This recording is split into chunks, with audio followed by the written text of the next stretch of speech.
હાલો, કેમ છો બધા મજામાં? તો બધાને જય શ્રી કૃષ્ણ, જય સ્વામિનારાયણ, હર હર મહાદેવ. તો જે 52માં વિડિયામાં અધૂરી વાત રહી એ આપણે આ 53માં વિડિયામાં શરૂ કરીએ. સાંભળીએ હાલો. 53માં વિડિયામાં અધૂરી વાત. જે ભીમ સાનુમનું ખાય ને આવી ઢાંકીને બેહી ગયો તો સભામાં, ને માં હજી પોગી રહ્યા ને માની પેલા પોગી ગયો. હવે આપણે ત્યાંથી અધૂરી વાત ચાલુ કરીએ. પણ પોતે શાહુકાર થાવા ઉતારી નાખ્યું મુખ, ઉઠો વીરા વાર ન કરો, પેટમાં લાગી છે ભૂખ, ભૂખ લાગી પેટમાં, કે વાર ન કરો હાલો એમ કરી અને ભીમ ક્યાર થઈ ગયો, એટલે સાવકાર થાવા. એટલે ઉઠ્યા પાસે બંધુ મતાના કર ઝાલ્યા, ભોજન કરવા ઉતવળ થઈ વાતો કરતા ચાલ્યા, ઘેર પોતાને ચાલી આવ્યા. અંતરલ ઉલટ યાણી કોનતા એ નાવાને માટે આપ્યા ઉના પાણી, બધાને ઊનું પાણી આપ્યું નાવા.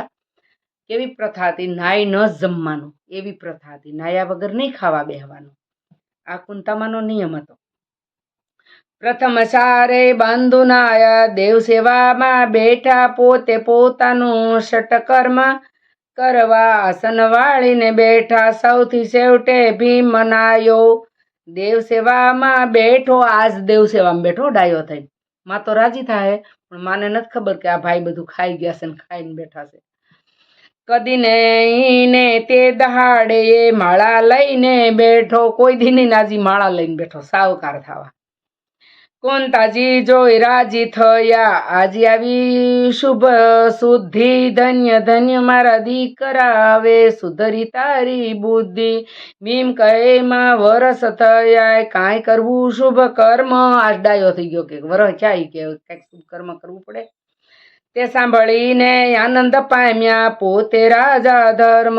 એ વેશાર ભાઈઓ ઉઠ્યા, ભોજનમાં ગઈ મતી. પેટ ભરીને બેઠેલો છે ભીમ, ઉઠતો નથી. પેટ ભરીને બેઠો ભીમ, ઉઠતો નથી. કોંતાજી કે ઉઠો બેટા, એવી માળા કેવી. ભીમ કહે ભાઈઓની પેઠે ન કરું જેવી તેવી. કોંતાજી કહે કાલે કરજો. તો ઉઠ્યો ભીમ કોડે, બાજટ ઢાળી પાસે બંધુ બેઠા જોડે જોડે. પાસે ભારુડા જોડે જોડે બેહી ગયા બાજટ ઢાળી. માતાએ મૂક્યા વાટકા ને કનક કેરો થાળ, ભીમે જાણ્યું થાળમાં શું મૂકશે માં ઈ ટાળ. ઈટું મેલશે માં થાળમાં. ભીમે મનમાં વિચાર્યું કે આમાં હું થાળ તો મેકી દીધા માએ, પણ આમાં ઈટ મેકશે કે હું તો ખાઈ ગયો. એને મનમાં ખબર છે કે હું બધું ખાઈ ગયો. માતા પેઠા રસોડામાં પીરસવા પ્રેમ જાગે, લાડુની કથરોટ ઉગાડી તેમાં કાંઈ ન લાગે.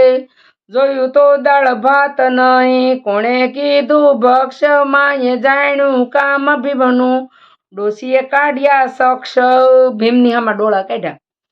ભીમ કહે કે શું છે માતા, કેમ થયો ક્રોધ માઠો. મોઢું સાટતો માં એક બિલાડો નાઠો. મોઢું સાટતો એક બિલાડો જોઈ કે હું છું માં, એમ પાછો પૂછે છે ભીમ. કોંતા કહે તું જ બિલાડો, નહીં બીજાનું કામ. ભીમ કે મોટા ભાઈ જુઓ, દેશે મારું નામ. તમારી પાસે હતો સભામાં, તેમ છતાં મૂકે આળ. ધર્મ કહે માં બોલો વિચારો, જૂઠે તો લાગે જાળ. ભીમ કે ધર્મરાજા કે માં વિચારીને બોલો, એમ ખોટું નામ જોઈ લો. કે ખોટું કે ને તો જૂઠું કયો તો જાળ લાગે. ઈ કે લઘુ શંકા કરવાને ગયો તો તે નથી લાગી વાર. તે વિનાયે ઉઠ્યો નહોતો નીકળ્યો બહાર. પેશાબ કરવા ગયો તો કે ત્યાં સુધી ગયો નહોતો ક્યાંય કે, અને એમાં વાર નહોતી લાગી, તરત જ વી આવ્યો હતો. કોંતાજી કહે તું શું જાણે, ઓરે મારા કુમાર. એને આવતા જાતા ખાતા જરાક જાણવી વાર. જરાક જ વાર લાગે એને આવતા જાતા ખાતા. એના વિના ઘા નહીં બીજાનો. ભીમ વજો વસન, રાંધ્યા ધનની સોરી સડાવી.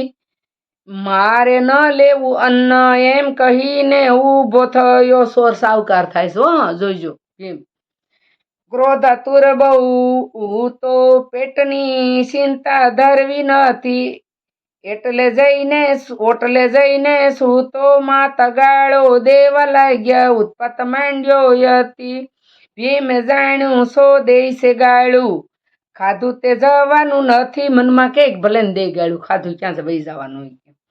ધર્મ કહે માં કલેશ ન કરશો, ખાધું નથી પર કોઈ. સહદેવ નિકુળ રસોડામાં કરવા બેઠા રસોઈ. સહદેવ નિકુળ ને બધા રસોડામાં રસોઈ કરવા જામી ગયા.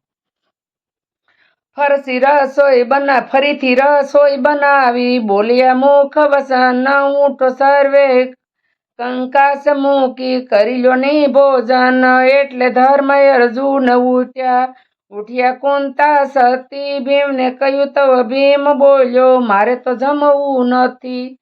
જમી લીધું એમ નથી કેતો ને મારે તો જમવું નથી. રિહાઈન હું તો છે ખાઈ પીને પેટ ટાઢું કરીને. કુંતાજી કહે રેવા દો એને. સાલો બીજા ધન ધર્મ કહે એને મૂકીને. હું ન કરું ભોજન એ છે નાનો ને હું શું મોટો. હું જમું તો ધિકાર. તમે તમારે ભોજન કરો. કઈ બેઠા તહેવાર. તવ કુંતાજી ભીમ પાસે આવીને બોલ્યા એમ ઊઠ બેટા તાર વિના ધર્મ જમે કેમ. ભીમ કહે મારું નામ ન લેશો. મારે જીવીને શું કરવું. આજથી ઉપવાસ કરીને ઉદક વીણા મરવું. અન્ન ખાધા વગર ના મરી જવું મારે આજથી, કે મારું નામ નહીં લેતા. એવો સાવકાર થાય. કુંતાજી કહે પાયે લાગુ. ઉઠો દીકરા ઘોરી. ભીમ કહે મારે માથે મૂકી. રાંઝા ધાનની સોરી. તો એ કે મારી માથે સોરી મેકી. મનમાં તેને ખબર જ છે, એ કેતો જ જાય છે કે મારું પેટ તો ટાઢું છે.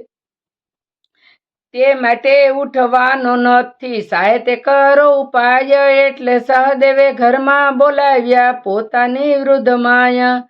માતા મમ્મત ભીમ ન મૂકે. હઠીલો તુજ બાળ. ભીમના સાંભળતા કાઢો ઘાંટો. મૂંજ માથે મૂકો આળ. સહદેવ કે મારી માથે આળ મૂકો, તાણીને રાડ નાખો. સહદેવ ખાઈ ગયો એમ રાડ પાડો કે તો આગળ આવશે. મારી ઉપર આળ મેકો. સહદેવે શીખવાડ્યું માને તો ઉભો થાય. એટલે તો ઉઠશે ખાવા. એનો છે ઉપાય. તવ ઘરમાંથી ગાંઠો કાઢી. બોલ્યા કુંતા માય અલ્યા સહદેવ પેટ તારું જમેલા જેવું લાગે. હું જાણું છું તે જ ખાધું. તો જોશી માફી માગે. માતા અપરાધ ક્ષમા કરજો. હવે નહીં કરું એમ. એટલે ઓટલેથી ઉઠીને ઘરમાં ગયો ભીમ. ભીમ ઘરમાં ગયો ઓટલેથી ઉઠીને. સાંભળી ગયો ને તે કુંતામાં કે તારું પેટ તો જમેલું હોય એવું લાગે. સહદેવને કે તું જ ખાઈ ગયો. એ કે માં ક્ષમા કરજો, એટલે મને માફ કરજો. એ કે મને બહુ ભૂખ લાગી ને તે હું ખાઈ ગયો, માફી માગું. આમ બોલ્યો સહદેવ જોશી. એટલે ભીમ ઓટલેથી ઉઠીને દોડીને આવ્યો કે એની માથે આળ મૂક્યું ને. હવે બે તો સમજશે પાછા બે. ઓરે માતા બીજાના ઉપર કરતી તી જોર. કુંતાજી કહે ભૂલ મારી હવે જલાયો સોર. તો ભીમ કહે કૂટે વયે તો સુલક્ષણ એ સારું. ખો એની ભૂલાવી નાખું. હાથ બાંધીને મારું. આજ મારું એને કે ખો ભૂલાવી દઉં. એમ કહી જાયલ્યું પાંગોઠું ઓરડામાં લઈ ગયો. એને ખબર છે આ સહદેવ જોશી છે ને, આને બધી ખબર છે. આ જાણી જાય છે સહદેવ જોશી છે ને, એને ખબર જ પડી જાય છે.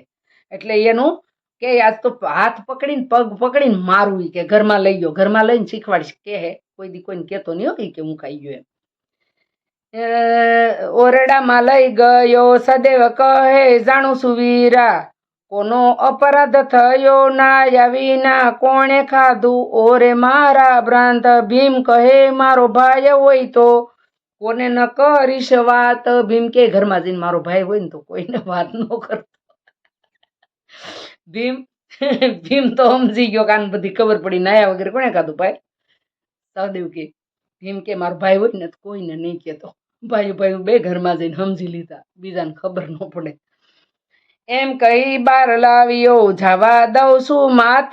પછી બેઠા ભોજન કરવા. બાજઠ પાસે ભ્રાંત. બાજોઠ ઉપર પાસે ભાઈઓ જમવા બેઠા છે. વર્ણ પાસે બેઠા બાંધવો.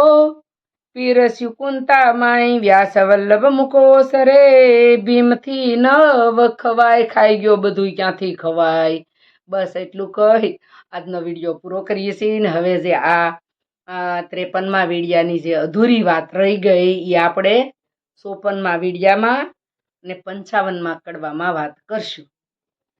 તો હાલો આવજો બધા. જય શ્રી કૃષ્ણ, જય સ્વામિનારાયણ. તમને આ વિડીયો ગમ્યો હોય તો બીજાને પણ મોકલજો, શેર કરજો, કોમેન્ટ કરજો, લાઈક કરજો, સબસ્ક્રાઈબ કરજો. સબસ્ક્રાઈબ કરીને મને સપોર્ટ કરજો. ફેસબુકમાં ફોલો કરજો. ફેસબુકમાં આપણી ચેનલ છે મંજુલાબાની વાર્તાઓ.